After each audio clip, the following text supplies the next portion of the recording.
pois vocês não receberam um espírito que os torne de novo escravos medrosos, mas sim o Espírito de Deus que os adotou como seus próprios filhos. E hoje você pode chamar Deus de Abba Pai ou de Paizinho. Sabe o que Paulo está fazendo aqui, meus amigos? Paulo está levantando uma denúncia seríssima. Em outras palavras, o apóstolo Paulo está dizendo que toda relação com Deus mediada pelo medo não gera filhos, gera escravos. Eu vou repetir. Paulo está dizendo: ei, vocês nasceram de novo, vocês nasceram através de uma origem agora santa, vocês nasceram mediados pelo Espírito, e o Espírito pelo qual vocês nasceram não é um espírito de escravo, nem um espírito de pessoas que estão com medo, mas um espírito que lembra exatamente de quem você é pai.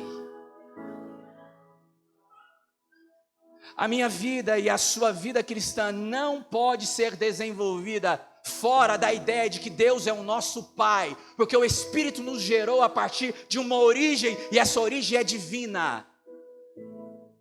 É por isso que as minhas práticas, ou as minhas disciplinas espirituais, não podem ser vividas além da minha identidade como filho. É um resultado natural.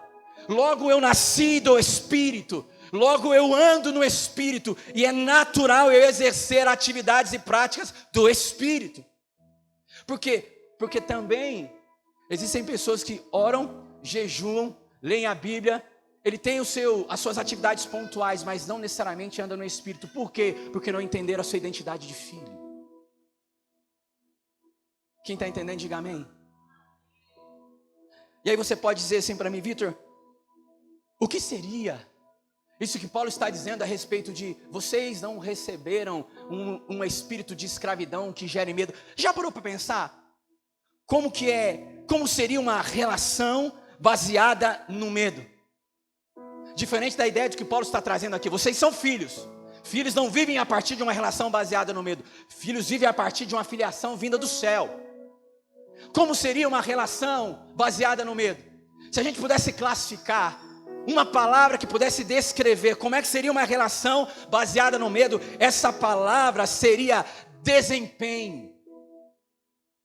Ou seja, meus amigos, se eu não tiver um resultado específico, a minha relação, que é baseada no desempenho, ela é comprometida.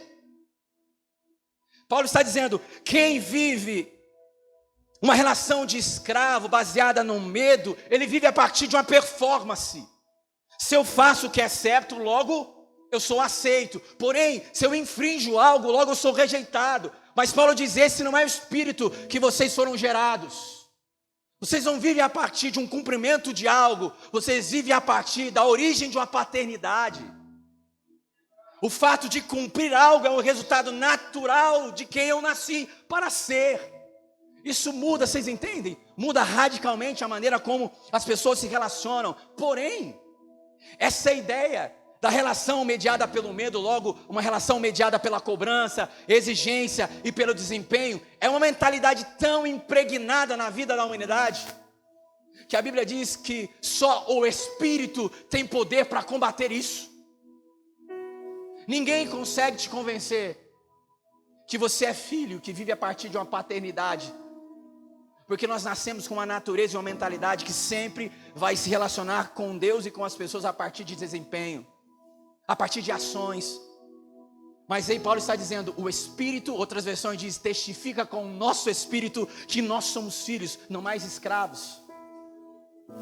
Uma autora chamada A Descrença, ela diz: após a queda, o homem sofre uma séria inclinação à descrença. Em outras palavras, ela está dizendo: após a queda, tem uma séria dificuldade em acreditar em alguém que não seja. Ou seja, o pecado de Adão comprometeu a relação do homem com o outro e do homem com Deus. A relação entre Deus e o homem e Deus, ela é comprometida na perspectiva do pecado.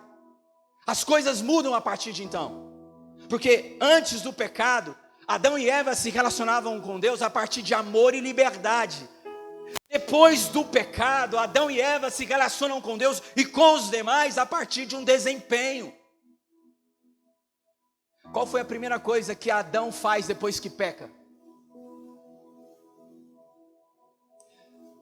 Adão, depois que peca, se esconde por causa da vergonha e da culpa. E sabe qual que é o problema da culpa? É que toda culpa exige uma punição. Toda culpa exige uma punição. Vocês percebem que antes era uma relação com o pai. Agora que eles pecam, essa relação é comprometida. E é comprometida, ao invés, como outrora, eles podiam falar, olha, fiz alguma coisa aqui, mas me perdoa. Eles não usam essa expressão. Ele tenta fugir, ele tenta se esconder por causa da vergonha e da culpa. E aí, nós percebemos que as pessoas escolhem não o arrependimento, mas escolhem a culpa para se relacionar com Deus e com os outros. Sabe o que eu aprendo nesse primeiro ponto? Projeta para mim, por favor, Clô. O maior problema não foi apenas o pecado. Projeta para mim. O maior problema da humanidade não foi apenas o pecado, mas foi imaginar pretensiosamente que conseguiria se livrar, a palavra é se, sozinha. O maior problema do ser humano não foi apenas reconhecer que ele errou, mas que a partir de então, ao invés de usar um outro artifício, que a Bíblia vai discorrer do início ao fim, ele escolhe tentar se limpar sozinho. E como? Provando que o seu desempenho, que as suas atitudes são dignas de serem aceitas. E aí a gente vive essa realidade cruel de que aonde a gente vai, nós temos que mostrar o nosso valor. O que a gente faz, a gente tem que mostrar todos os dias o quanto nós somos bons. E a gente se apega de uma maneira, de uma pressão absurda, em todos os lugares. As pessoas não julgam, é por isso que a gente tem uma dificuldade enorme de lidar com a opinião dos outros. Vem falar que você, não, eu sou tranquilo, não estou nem aí que as pessoas falam. Você é desse? Não estou nem aí. Fala o que quiser de mim, eu sou bem resolvido. Não, na verdade não. Na verdade você aprendeu a lidar com aquilo que as pessoas falam. Não vem falar que isso não te incomoda, porque incomoda. Falar que não incomoda é uma grande mentira. E por que nos incomoda? Porque não há uma relação, Mateus e Gabi, não há uma relação de amor e de liberdade, aonde o que vai nos aproximar não é se você vai me ferir ou não, o que nos aproxima é o amor que nos segura. E quando no jardim eles rompem, muda a relação, agora a gente vive debaixo dessa realidade. E o problema é que nós tentamos resolver mostrando a história. Nós tentamos resolver mostrando que nós somos bons. E aí conseguimos sustentar essa bondade durante muito tempo, porque só existe uma forma de resolver isso. A Bíblia diz que após a história da queda, uma das primeiras histórias depois da queda fala a respeito de um irmão que mata o outro por causa de um culto. Após a queda, uma das primeiras histórias que vem é um irmão que mata o outro por causa de um culto. E sabe qual foi a motivação de Caim? Foi porque Deus não aceitou a oferta. Ou seja, Deus não aceitou o seu desempenho. Aceitou o seu culto.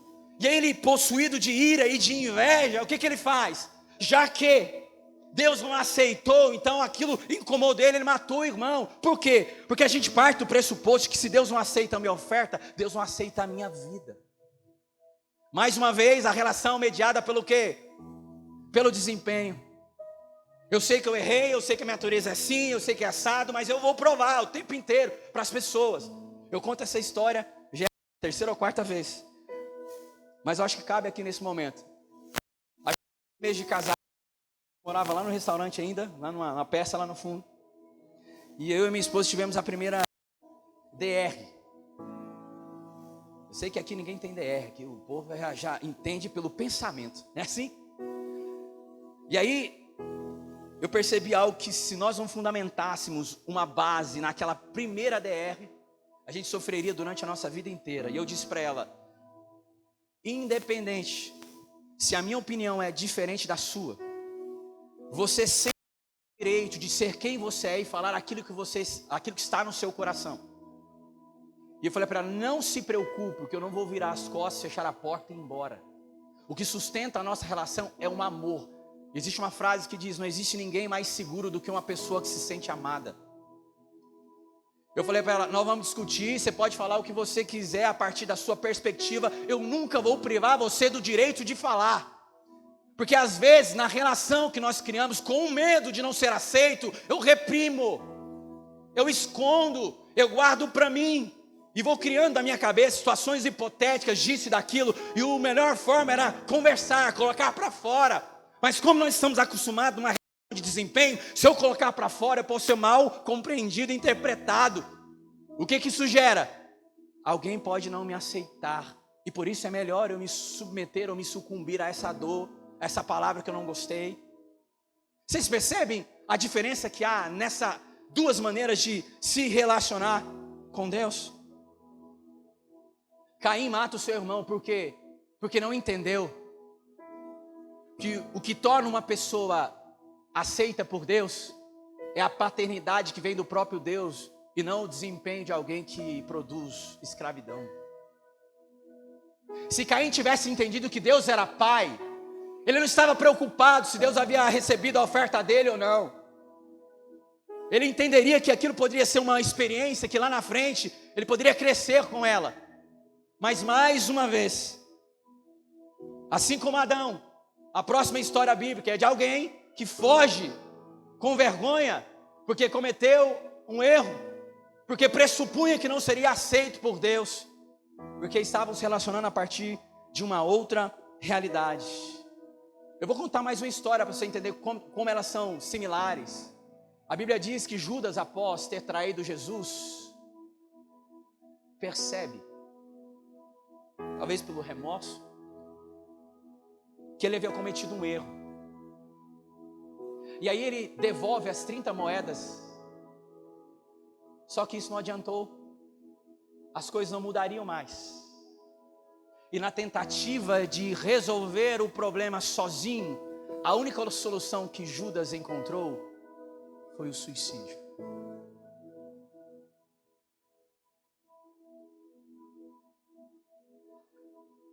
Todas as vezes que eu pretendo, que eu busco me relacionar com Deus a partir de desempenho, nunca deu certo. Não deu certo com Adão, não deu certo com Caim, não deu certo com Judas. Por quê? Porque o homem ainda vive nessa ideia de que ele pode resolver o problema por si mesmo. Isso é uma grande mentira. Alguém está entendendo aqui? Os irmãos estão... Aleluia. Por isso, meus amigos, nós corremos um perigo altíssimo, seríssimo, de, se nós praticarmos as nossas disciplinas espirituais sem a consciência de filho, não de escravo, se nós praticarmos as disciplinas espirituais sem essa consciência de filho, nós corremos o risco de usá-las não como expressão do amor, mas como meio de manipular um Deus que não é pai, mas é um ídolo.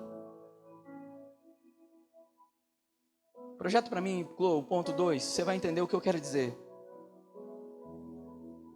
Qualquer relação com um Deus que não é o Pai de nosso Senhor Jesus Cristo é construída por práticas vazias que buscam mover um Deus que não passa de uma projeção humana. Um Deus que não passa de uma projeção humana. Existem dois tipos de Deus. O Deus que criou o homem e o Deus que o homem criou. Todas as vezes que eu tento me relacionar com um Deus que não é Pai, eu estou criando práticas vazias e na verdade não passa de uma projeção que eu crio, um Deus que eu acabei de criar. Por isso que Paulo é enfático quando ele diz a respeito de Deus, ele diz o Deus e Pai. Porque a relação com esse Deus agora é pela paternidade, é pela filiação, é pela adoção. Não mais como era antigamente. Agora é de uma maneira totalmente distinta. E todas as vezes que eu tento me relacionar com esse Deus fora dessa ótica, eu crio uma projeção humana, ou seja, eu crio um ídolo. que na verdade eu estou tentando convencer esse ídolo o quanto eu sou bom, e tentando movimentar, manipular ele para que ele faça aquilo que eu quero, porque eu ainda não entendi que eu fui aceito. E aí a gente cria um grande problema, que é o problema da idolatria. É por isso, meus amigos, que Deus abomina a idolatria. Porque a idolatria não é apenas colocar alguém no lugar de Deus, ainda que seja eu mesmo. O problema da idolatria é que eu tentar me relacionar com Deus fora dos méritos de Cristo. Esse é o problema da idolatria. É porque eu vou tentar criar uma outra situação, encontrar uma outra saída, ainda que seja por mim mesmo, e não através dos méritos de Cristo. É por isso que Paulo em Efésios vai dizer: a salvação é pela graça, mediante a fé. Fé na onde? No sacrifício de Jesus. Isso não vem de nós. Porque se viesse de nós, o Deus que nós servimos não seria Pai, seria um ídolo. Isso Paulo diz que é um presente, para que ninguém se glorie. Não existe tentação, olha para mim, não existe tentação maior na vida do homem do que se orgulhar das suas próprias obras. Não existe maior tentação na vida do homem do que se orgulhar das suas próprias obras. Aleluia. Quem está entendendo? Aleluia. Aleluia. Clô, põe para mim o ponto 3. Tudo aquilo que é feito fora dos méritos de Cristo não está debaixo da paternidade de Deus.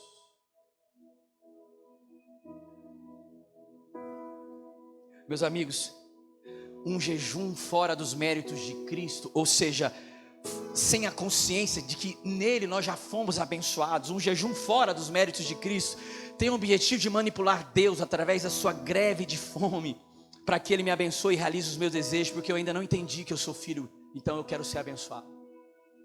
Uma oração, uma oferta, um sacrifício feito fora dos méritos de Cristo tem o objetivo de provar para Deus que eu sou uma pessoa piedosa e por isso não mereço ir para o inferno.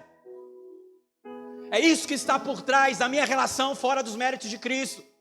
É tentar provar para Deus que eu sou uma pessoa boazinha e que, portanto, eu não mereço ir para o inferno, sendo que o inferno é o lugar das pessoas que tentaram ir para o céu fora dos méritos de Cristo. Acho que 2 pessoas entenderam. Eu vou repetir, isso aqui é poderoso, preste atenção nisso aqui. O inferno é o lugar de pessoas que tentaram ir para o céu fora dos méritos de Cristo. Pessoas que tentaram manipular e convencer a Deus que Ele era bom fora do sacrifício do seu Filho na cruz.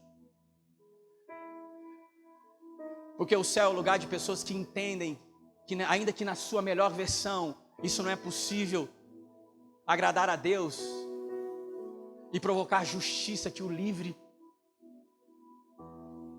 Vocês entendem que só há uma única forma de se relacionar com Deus: a partir dos méritos de Cristo. Só que esse é um problema que a gente carrega como humanidade. Até hoje, grande parte, eu não vou nem dizer da humanidade porque eles não têm um espírito, mas grande parte da igreja cristã não entende isso. Aí você pode dizer: Vitor, mas aí então é o seguinte, já que é pelos méritos de Cristo, é pela filiação do Espírito, então eu posso pecar. Não, meu amigo, você não leu a Bíblia. Então já que eu não tenho que fazer nada, quem falou que você não tem que fazer nada? Você faz através da natureza que você foi gerado. E de maneira fluida e natural, isso vai acontecendo. Mas, por favor e por gentileza, nós não podemos balizar a nossa igreja, ainda que ela seja uma igreja nova, fora dessa verdade absoluta. Nós estamos falando a respeito de uma máxima. Existe uma máxima do Evangelho. E essa máxima é que o Espírito Santo nos convence que nós somos filhos. E quando eu recebo o Espírito, a primeira coisa que ele faz é quebrar ídolos. Ídolos chamado orgulho, desempenho. E nos lembrar que nós somos aceitos por causa de um pai que nos adotou. E não por causa de uma atitude que gerou nada mais do que um escravo que busca um ídolo para manipular. Não é possível, de maneira baseada no Evangelho, viver uma vida de disciplinas espirituais sem antes ser convencido que você é filho. Porque senão você pega as disciplinas e manipula Deus e transforma Ele num ídolo. A igreja precisa entender isso de uma vez por todas. Aqui é um ajuntamento de pessoas que se veem todos os dias indignos, mas que se apegam no sacrifício perfeito de Jesus. Isso a gente chama de teologia retributiva. A glória e a recompensa que era dele, ele diz no texto que nós lemos em Romanos, que nós somos co-herdeiros nele, ele devolve para nós, ele era digno, é dele a recompensa, é o nome dele que está acima de todo nome, mas mesmo assim, ele pega os despojos da guerra que ele venceu e a da sua vitória e divide com aqueles que reconhecem o seu sacrifício e a sua finitude. E aí você, constrangido pelo amor, como Deus pode me amar, sabendo quem eu sou, você se rende e diz: eu recebo pela fé o seu sacrifício e me coloco como filho disponível para caminhar segundo a tua vontade e me tornar a sua imagem e semelhança. Nós somos chamados e convencidos pelo Espírito que somos filhos. O Espírito falou para mim nessa semana: não dê sequência na temporada de disciplinas espirituais se antes explicar que você é filho e já recebeu tudo em Deus.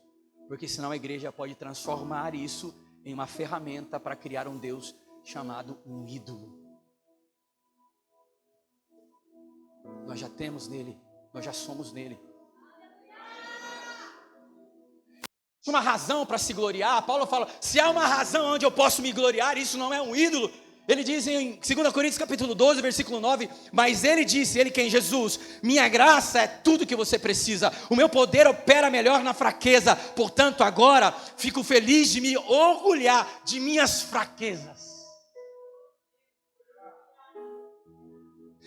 para que o poder de Cristo opere por meu intermédio. Por isso aceito com prazer fraquezas, insultos, privações, perseguições e aflições que sofro por Cristo, pois quando sou fraco, então é que sou forte. Aleluia, Jesus. Aleluia. Não há mérito algum em nós mesmos, o mérito está nele. Nós estamos aqui glorificando Ele. Nós estamos anunciando, meus amigos, não um reino que está em guerra. Nós estamos anunciando a vitória de um reino que já conquistou todas as coisas. E é só questão de tempo para que as profecias se cumpram na sua totalidade. Então o reino já está aqui, mas ainda não em sua plenitude. Mas nós estamos avançando porque já foi decretado. Naquela cruz ele disse: está consumado. Ninguém precisa morrer de novo. Não precisamos voltar a uma velha maneira de enxergar as coisas. Nós só precisamos nos colocar diante de Jesus, entendendo quem nós somos nele, e deixar com que ele guie e trilhe todo o caminho que nos resta até a sua volta. Em nome de Jesus, em nome de Jesus. Aleluia, aleluia, aleluia, aleluia. Eu não sei, de verdade, como o Espírito Santo está trazendo isso ao seu coração. Mas eu sei, porque eu senti no Espírito, durante toda a semana, que essa é uma palavra que é um divisor de águas para a maturidade da igreja. Eu não gosto de espiritualizar as coisas, mas você viu tantos imprevistos que aconteceu? Coisas que não acontecem, tentando distrair, tirar esse mover. Mas de verdade, essa palavra está sendo gravada. Depois você reveja ela, deixa o Espírito falar ainda mais de maneira poderosa ao seu coração. Porque aqui é um encontro de filhos que foram adotados por um pai de graça, amor e misericórdia. E essa filiação é a nossa identidade, é a nossa origem, é a partir dela que nós vivemos e existimos. Não é a partir de alguma coisa que eu tenho que provar o meu valor. Por isso, faça dessa verdade uma realidade na sua vida. No seu casamento, pare de ser o chatão da história, que fica colocando um monte de condição. Não é porque você é isso, porque você é aquilo, porque não sei o quê. Lá no seu trabalho, você é aquele cara chato, qualquer coisa eu vou embora, porque não é do meu jeito, eu vou processar. Pelo amor de Deus. A nossa relação é assegurada num amor e numa liberdade. E esse amor vai exalar onde nós estivermos. Eu posso dizer uma verdade, talvez vai te doer a princípio, mas eu aprendi que existem pessoas que ouvem a verdade e se ofendem, enquanto outras ouvem a verdade e se libertam. A vida não deve nada para você. A vida não te deve nada. As pessoas não te devem nada. O preço já foi pago. Ninguém te deve nada. Para que você aponte uma arma na cabeça dela de maneira figurativa e diz, então, se não for desse jeito, vai ser desse jeito. Se não for assim, meu amigo, deixa o amor, deixa a bondade de Deus fluir através de você, porque você não precisa convencer a ninguém que você é filho, é amado. Você não precisa viver por necessidade de aprovação. Para com isso. Eu tenho que tratar isso aqui semanalmente dentro do consultório. Pessoas com necessidade de aprovação, porque não sabem que são amados por Deus. E aí quando ouve alguém, aquilo machuca. É uma geração de pessoas ressentidas com a vida, amargurada com todo mundo, porque minha família, o meu pai, o meu fulano, porque o meu patrão, porque não sei do que, e fica aquele ressentimento, aquela mágoa, tentando provar para todo mundo o quanto é bom. E aí o problema disso, nós já falamos a respeito desse conceito, é o tal da tirania do direito. Aí eu começo agora, eu não tenho direito de ser magoado e machucado por ninguém. Ô meu amigo, você é quem você acha que você é? Que você não tem o direito de que a vida te machuque? Você está sendo, não é possível. Você é a quarta pessoa da Trindade, só pode. E aí, cara, nós vamos, de verdade, nós vamos criando um monte de relação tóxica. Você é filho, meu amado. Você é filho. Será que a sua esposa, o seu esposo pode olhar dentro dos seus olhos e falar assim, não existe ninguém que me deixe ou me faça sentir mais seguro e amada do que ele, do que ela? Ou você é aquele que dorme biquinho, não fez, olha, nem olha para mim hoje. Oh, pelo amor de Deus, gente. Pelo amor de Deus. Você entende que a consciência de filho transforma radicalmente a maneira como eu me relaciono com Deus, mas sobretudo com as pessoas. Um dia, conversando e tal,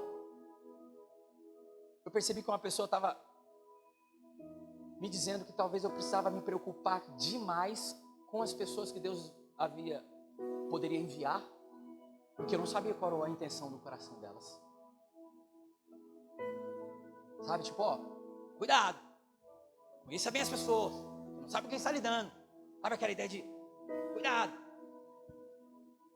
Aí eu fiquei, quase que o Satanás colocou um trem na minha cabeça. Eu falei, rapaz, será? Aí eu lembrei que, por que eu vou ficar preocupado? A igreja não é minha. Eu sou dono da igreja? O que eu tenho a perder? Nada. Porque eu sou um servo. Eu tenho um encargo e uma função. Eu estou no encargo e numa função. A igreja é de Cristo. Ele é o dono. E ninguém arrebata a igreja dele, porque ele pagou um alto preço por ela. Às vezes nós nos achamos que somos donos da igreja, donos da empresa. Eu sou dono. E aí pronto, qualquer pessoa se sente ameaçada, porque tem alguém melhor, alguém pior, pelo amor de Deus, eu não aguento viver assim não, desconfiando de todo mundo o tempo inteiro. Quem tem medo de perder alguma coisa é porque acha que é dono.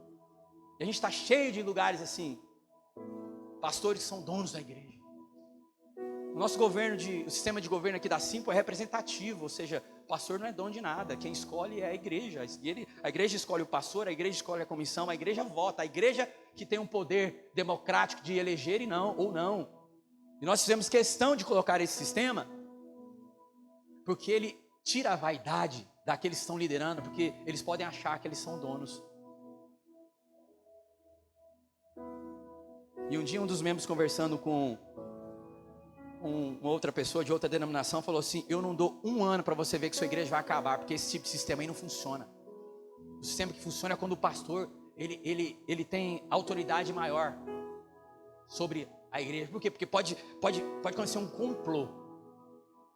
Porque a Cris e a Ana que está lá no fundo, ela pode começar, ó, porque não sei o quê, você viu o pastor, você viu fulano, aí eles começam os motim e os complô. E aí se você não tem autoridade para isso, a Ana começa a falar com a Ana Sara, depois começa a falar com a Sara, depois com a Jéssica, aí 1/3 da igreja, já foi manipulada. Aí na assembleia anual, sabe o que vai acontecer? Eles vão tirar você, seu bobo. Tirar do quê, meu amigo? Quem é dono daqui é Jesus. Como é que eu vou me sentir ressentido de uma coisa que eu não sou dono? O Valmir está rindo, ele deve ter passado por alguma coisa assim. Vocês entendem? Eu sou filho. Eu não merecia, mas eu sou filho.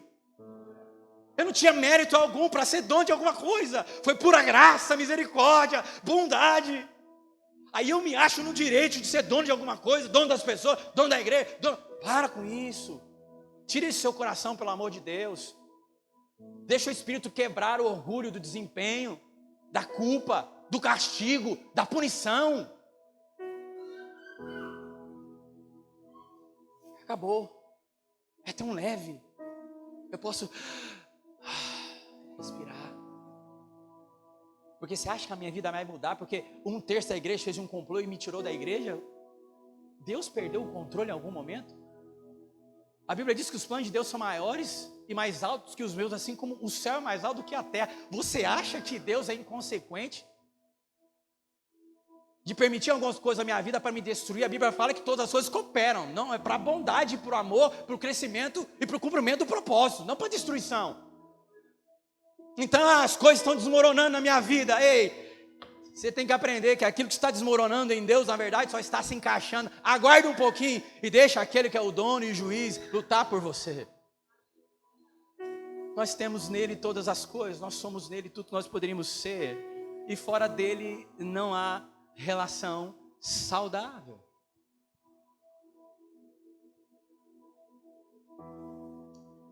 Que o seu casamento, que a sua família, que o seu emprego, que a sua igreja, que os seus projetos estejam debaixo da paternidade de Deus. Na consciência de que você é filho. Faça tudo o que você puder fazer de melhor. A Bíblia fala que a gente não deve dever amor para ninguém. Faça tudo o que você puder, mas saiba, o melhor que você pode fazer, ainda assim, não pode garantir a você o que você deseja. Porque o que garante aquilo que você deseja foi o que Jesus fez na cruz.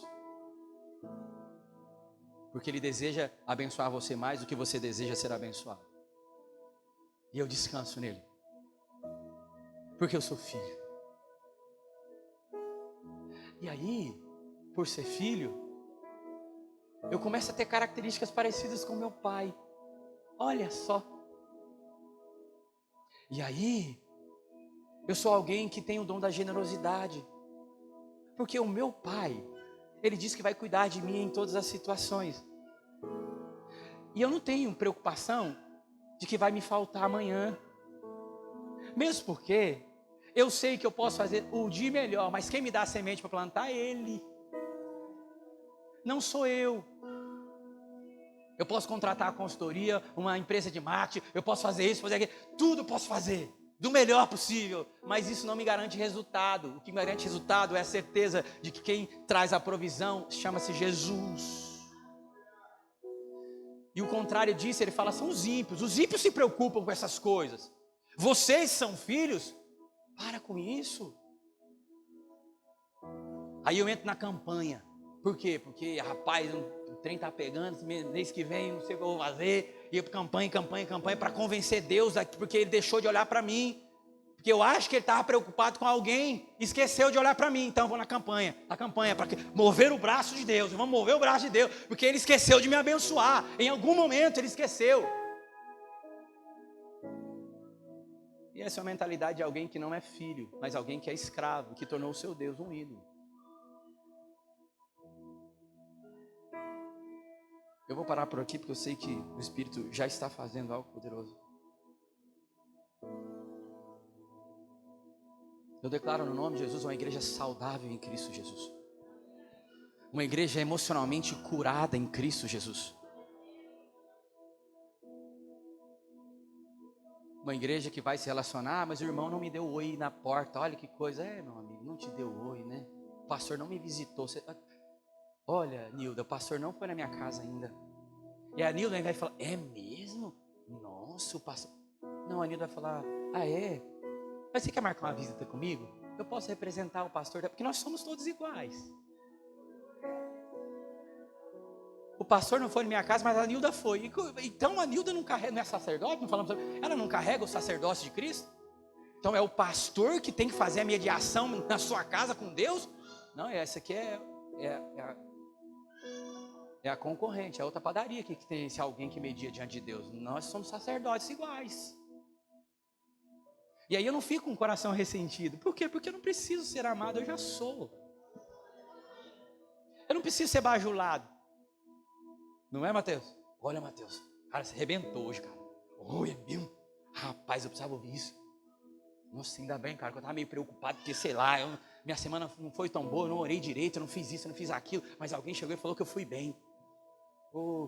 Coitado.